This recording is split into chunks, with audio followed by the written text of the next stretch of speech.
ጤና ይስጥልን እንደምናችሁ ይህ የመኳንንት በርሄ ፖድካስት ነው። እንግዲህ በፖድካስቱ ብዙ የስፖርት ሐሳቦችን እንዳስሳለን። እንግዶችን እየጋበዝን ቆይታ እናደርጋለን። ይሄን ሁሌም ቢሆን አርብ ወደ እናንተ የምናደርሰው ፕሮግራም ነው። ከዛ ውጭ ደግሞ በየቀኑ የስፖርታዊ የሆኑ ውጤቶች፣ የጨዋታ ትንታኔዎች፣ የተጫዋቾች የጨዋታ መንገዶች፣ የቡድኖች የጨዋታ መንገዶችና ሐሳቦች ጋር ቆይታ እናደርጋለን።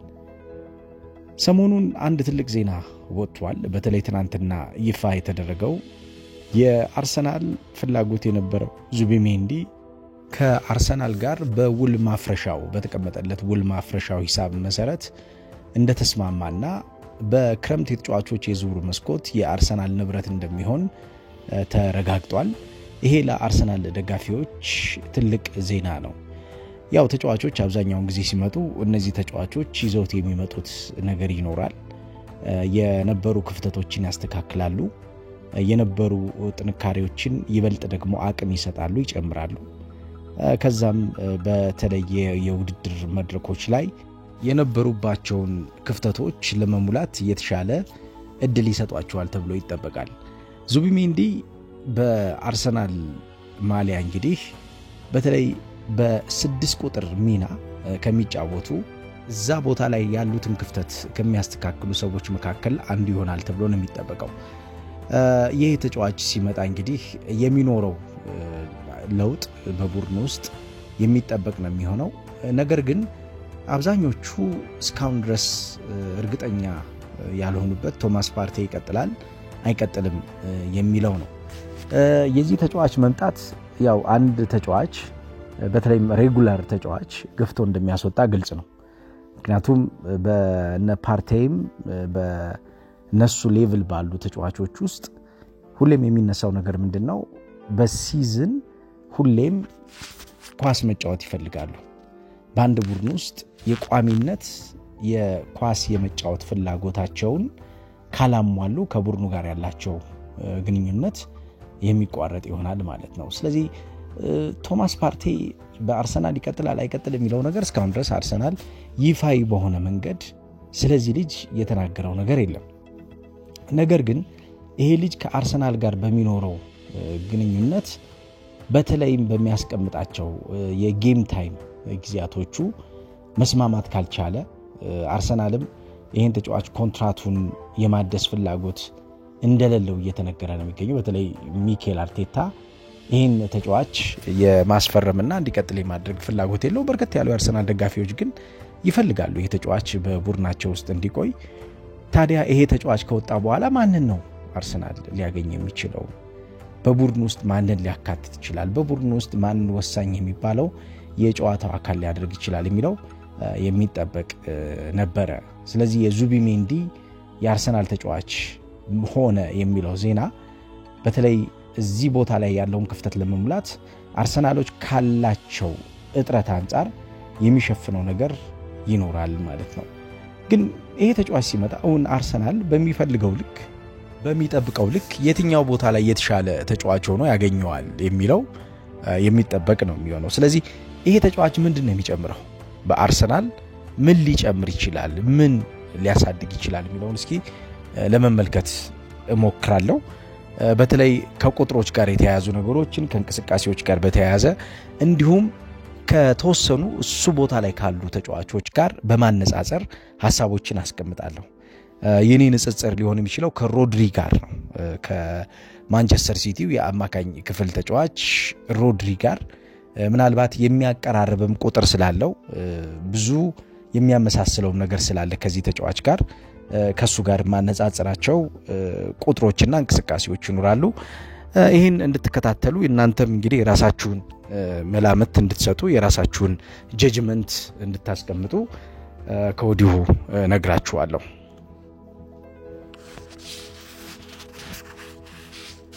የዚህ ተጫዋች የቅርብ ጊዜ እንቅስቃሴዎች ከሁለት ተጫዋቾች ጋር በቅርበት አመሳስሎት ነበረ። እንዲያውም ታዋቂው የስፔን የሚዲያ ፐርሰናሊቲ እንዲሁም በ2015 በፈረንጆቹ የዘመን አቆጣጠር Another Way of Winning የሚለውን የፔፕ ጋርዲዮላን መጽሐፍ የጻፈው ጊዤም ባላጌ የጻፈው አንድ ሐሳብ አለ። ይሄ ተጫዋች በእግር ኳስ በቅርብ ጊዜ ከተመለከትናቸው ሁለቱ ተጫዋቾች ጋር ከሰርጂዮ በስኩዌትና ከሮድሪ ጋር የሚያመሳስለው ነገር አለ የሚል ጽሑፍ ጽፎ ነበር። ያው ሰርጂዮ በስኩዌትን ብዙዎቻችሁ እንደምታውቁት በባርሴሎና በጣም የተለየ አቅም የነበረው ተጫዋች ነው። ይሄ ተጫዋች በፔፕ ጋርዲዮላ ሲመለመል በባርሴሎና ቢ ቡድን ውስጥ ባሳየው አስተዋጽኦ ነበር ጋርዲዮላ ዋናው ቡድን ላይ አመጣው።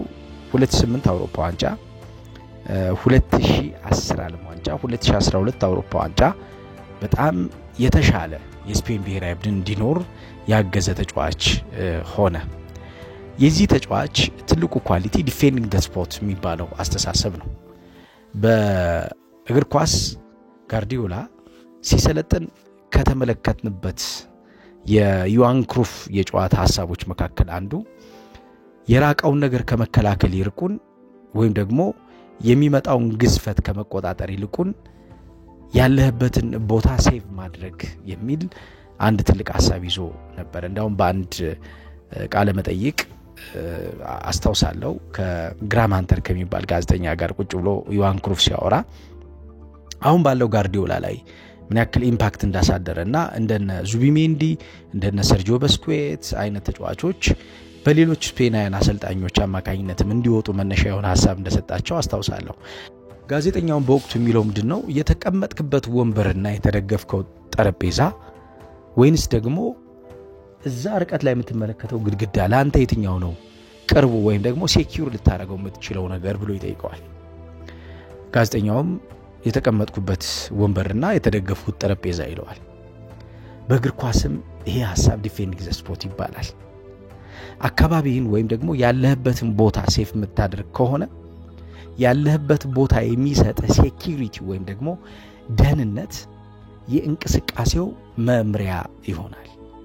ያለህበት ቦታ ላይ የሚሰጥህ ደህንነት ግን ካልተረጋገጠ የቡድን እንቅስቃሴ ይበላሻል ይለዋል። የነ ሰርጂዮ በስኩዌት የነ ዙቢሜንዲና የነ ሮድሪ ኳሊቲ ያ ነው። የሚሰጥህ ደህንነት አለ።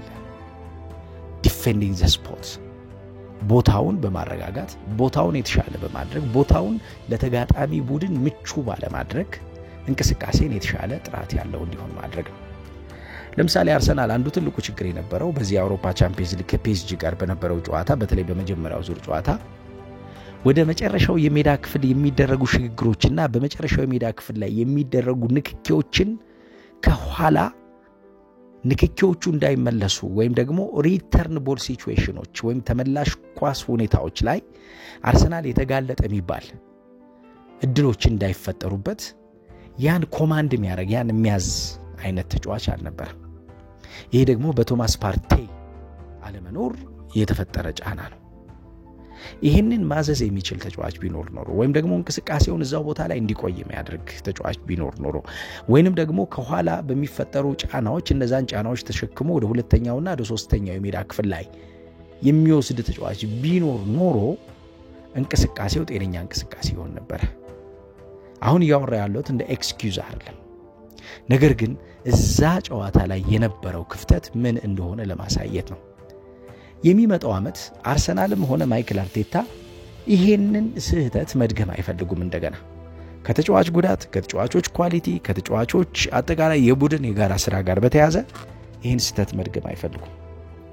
ለምሳሌ ፓስ ፐር ጌም ወይም ደግሞ የኳስ የማቀበል ንጻሬ በጨዋታ የዚህ ተጫዋች 47.13 ፓሶችን ለጓደኞቹ ወይም ደግሞ ሽግግሮች ለሚፈልጓቸው ንክኪዎች ሁሌም ቢሆን ራሱን ያዘጋጃል።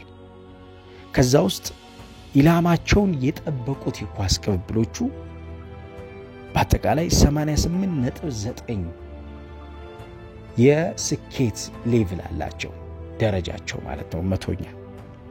ፎርዋርድ ፓሶችን በጨዋታ በተለይ በ6 ቁጥር ሚና የሚጫወቱ ተጫዋቾች እንደነገርኳችሁ ከተከላካይ መስመር ተጫዋቾች የሚቀበሉትን እንቅስቃሴ ወደ አቀባዊ የማጥቃት እንቅስቃሴ ወይም ደግሞ vertical line of attacking የመውሰድ ግዴታ ስላለባቸው ይሄንን የሚያደርጉበት ድግግሞሽ ይጠበቃል።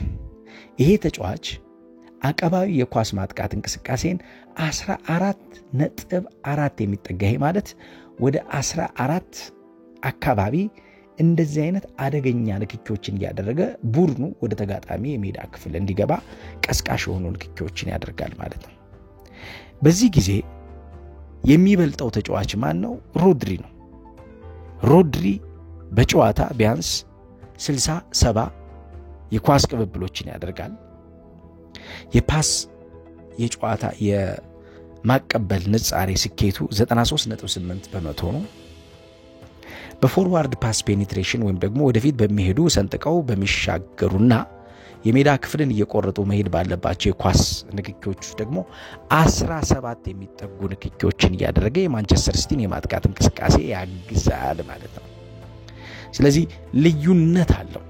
ነገር ግን ወደ ተሻለ ጥራት ከዓመት ዓመት ግን እያደገ መጥቷል። ዘንድሮ ለምሳሌ የፎርዋርድ ፓስ ፔኔትሬሽኑ ወደ 16.1 አድጓል። በሮድሪና በሱ መካከል የ1.5 የኳስ ንጻሬ ልዩነት ተፈጥሯል። ሮድሪያው ረጅም ጊዜ አልተጫወተም እንደምታውቁት፣ ነገር ግን በተጫወተባቸው ጨዋታዎች ላይ ያለውን ቁጥር ነው እየተመለከትኩት የምገኘው። በተለይ በቻምፒየንስ ሊግ የኳስ ጥራቱ ጥሩ ነው። ይሄ ተጫዋች ቡድኑ በተሳተፈበት የቻምፒየንስ ሊግ ሶሲዳድ በተሳተፈበት ጊዜ የዚህ ተጫዋች አቅም የተሻለ ነገር መስጠት ይችላል። የቡድኑን የዲፌንሲቭ ባላንስ ወይም ደግሞ የመከላከል ሚዛን በማስተካከል መከላከሉ አደጋ ውስጥ እንዳይገባ፣ መከላከሉ ችግሩን እንዳያሸት፣ ችግሩ እንዳይኖር በማድረግ ጥራት ያላቸው ንክኪዎችን ያደርጋል። በሊግ ውድድር ድግግሞሻዊ በሆኑ እንቅስቃሴዎች ከለካ ነው ደካማ የሆኑ ነገሮች ስላሉት እነዚህ ነገሮች የቀነሱበት ነገር አለ ተጫዋቹ። ነገር ግን ጨዋታን ለማሳደግ ከሚፈልጉ የኳስ ንክኪዎች ጥራት አንጻር ግን የዚህ ተጫዋች በቻምፒየንስ ሊግ ውድድር ለቡድኑ የሰጠው ነገር በጣም ከፍተኛ ነው። በተለይ በቢልድ አፕ ፕሌይ ቶሎ የመላመድ እንቅስቃሴን የመቆጣጠር የእንቅስቃሴው ወሳኙ አካል የመሆን ድግግሞሻዊ ስራዎችን ይሰራል። በቢልድ አፕ ፕሌይ ቡድኖች የሚመድቧቸው ተጫዋቾች ወይም ደግሞ እንዲሳተፉ የሚፈልጓቸው ተጫዋቾች የማጥቃቱ ወሳኙ ክፍል ስለሆኑ እዚህ ቦታ ላይ ተሽለው እንዲገኙ ይፈልጋሉ። ቦታው ላይ የሚፈልጉት ተጫዋቾች ደፋር ተጫዋቾች ናቸው። ካሬጂስ የሚባሉት ተጫዋቾች ናቸው በባህሪ። በተለይም ደግሞ ጫናን መቋቋም የሚችሉ ተጫዋቾች ሲሆኑ እንደነ ዙቢሜንዲ አይነት ተጫዋቾች አብዛኛውን ጊዜ ፍላጎታቸው ክለቦች እየጨመረ ይመጣል።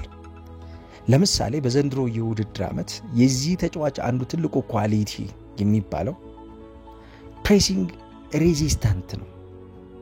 የፕሬሲንግ ሬዚስታንት ወይም ደግሞ የጫናን የመቋቋም አቅሙ የቡድንን የመከላከል ጥንካሬን ከፍ እንዲል አድርጎታል።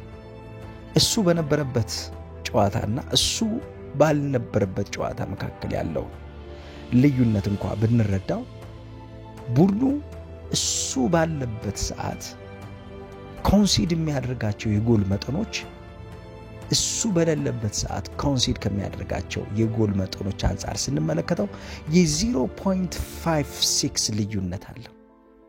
ይሄ ማለት ከፍተኛ ጎል የማስተናገድ ጫና ይኖራል ማለት ነው። ይሄ ከፍተኛ ጎል የማስተናገድ ጫና በተለይም በዚህ ተጫዋች በሜዳ ላይ መኖር ይሸፈናል ማለት ነው። ይሄ ማለት የቡድንን የመጠቃት ጫና የመቀነስ አቅሙ ከፍተኛ ነው ማለት ነው። ከዛ ውጭ አርሰናል በዘንድሮ የውድድር ዓመት አንዱ የጎደለው ነገር ምንድነው? ጫናን መጋበዝ የአርሰናል ትልቁ ፈተና ነበር። ያሳለፍነው የውድድር ዓመትና ያለፉት 2 ዓመታት የአርሰናል ትልቁ ኳሊቲ የሚባለው ጫና መጋበዝ መቻል። ጫና መጋበዝ ማለት ወደ ጫና መግባት እንዲሁም ደግሞ ቆሞ ተጋጣሚ ወደ ራስ ሜዳ ጎትቶ ለማምጣት ወይም ደግሞ ስቦ ለማምጣት በሚደረገው ጥረት ውስጥ ተጋጣሚ የተዘጋጀለት ትራፕ ውስጥ እንዲገባ ማዘጋጀትና መገፋፋት ማለት ነው።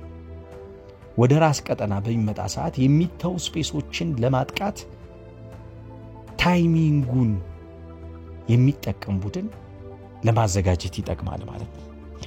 ዘንድሮ የጎደለው ነገር ያ ነው። ዙቢሜንዲ በአንድ ጨዋታ ውስጥ 11 አትራክሽኖችን የመጋበዝ አቅም ያለው ተጫዋች ነው።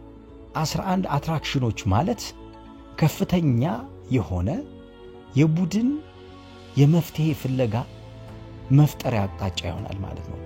ቡድኖች ሁሌም ቢሆን አሰልጣኞች ሁሌም ቢሆን የሚፈልጉት ምንድነው? መፍትሄ መፈለጊያ ነው። ጫና በሚፈጠርባቸው ሰዓት መፍትሄ ይፈልጋሉ። ስለዚህ አትራክሽኖች ደግሞ የመፍትሄ መነሻ ናቸው ተብሎ ይታሰባል። ከዛ ውጭ ይሄ ሪሲቪንግ ፖይንት ወይም ደግሞ የኳስ መቀበያ አቅጣጫ የኳስ መቀበያ ቦታ በሚባለው ውስጥ ከተመለከትነው ደግሞ ይሄ ተጫዋች ትልቅ ኳሊቲ ያለው ተጫዋች ነው። ራሱን ነፃ የሚያደርግበት መንገድ ለቡድን እንቅስቃሴ የሚያስፈልገውን ነገር በሚያከናውንበት ድፍረት ውስጥ ይሄ ነገር እንዲቆይ የሚያደርግበት የሱ ጥራት እጅጉን የሚደነቅ ነው። የማጥቂያ ኪሶችን ለመፍጠር እጅግ ጥራት ያላቸውን ንክኪዎችና አሳታፊ የሚባሉ ሽግግሮችን እየፈጠረ የነዛ ሽግግሮችም አካል ሆኖ ወደ ተጋጣሚ ሜዳ ይገባል። በዛውም ልክ ደግሞ የሚታጡ ኳሶችን መልሶ ለመከላከል በሚደረገው ጥረት ውስጥ የሚታጡ ኳሶች አደገኛ ሆነው ለራስ እንቅስቃሴ ፈታኝ እንዳይሆኑ የማድረግ ግዴታ ውስጥ ይገባል ማለት ነው። ይሄ ማለት የሚስፕሌስድ ፓሶችን ቁጥር መቀነስ ማለት ነው። ይሄ ማለት የሚበላሹ ወይም ደግሞ አድራሻቸው ትክክል ያልሆኑ ኳሶችን ጥራት መቀነስ ማለት ነው። ትክክል ያልሆኑ ኳሶች አብዛኛውን ጊዜ የእንቅስቃሴው መፍትሄ ለመሆን በሚደረጉ ሂደቶች ውስጥ እንቅስቃሴውን የሚገሉ ናቸው። ስለዚህ የእንቅስቃሴውን አጠቃላይ ሂደት የሚገሉ ሚስድ ፕሌስድ የሆኑ ኳሶችን ወይም ደግሞ አድራሻ አልባ ትክክለኛ ያልሆኑ ኳሶችን መቀነስ ማለት እንቅስቃሴን ማሳደግ ነው።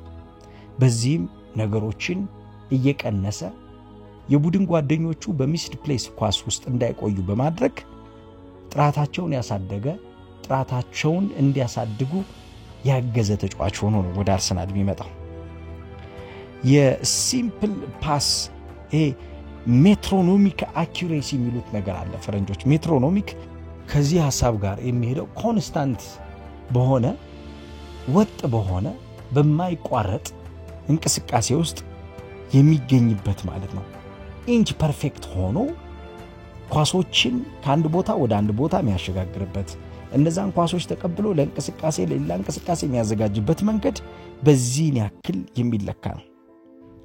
ፓስ ፓርቲሲፔሽን ላይ ወይም ደግሞ ተሳትፎ ላይ ተጫዋቹ ሁሌም ቢሆን የችግሮቹ መፍትሄ ለመሆን ይሞክራል።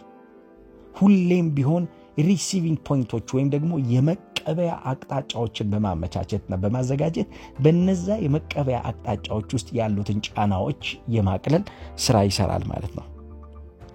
ለምሳሌ በዲፌንሲቭ አክሽን ወይም ደግሞ በመከላከል የሱ ድርጊት የቡድኑ ጥቅም አንዱ የሚያገኘው ሰክሰስፉል ዲፌንሲቭ አክሽን ውስጥ በ90 ደቂቃ ወደ 9 የሚጠጉ ሲቹዌሽኖች ወይም ደግሞ ሁኔታዎች ውስጥ ይገኛል የተጫዋች። እነኚህ ወደ 9 የሚጠጉት ሁኔታዎች የቡድኑን አደገኛ የሆኑ እንቅስቃሴዎች የሚያቆምባቸው ናቸው። የመከላከል የአንድ ለአንድ የማሸነፍ ንጻሬ ወይም ደግሞ ዲፌንሲቭ ዱዌል የምንለው ደግሞ 61.3 በመቶኛ የተሳካላቸው የጨዋታ ቀናቶችን የሚያሳልፍ ተጫዋች ነው።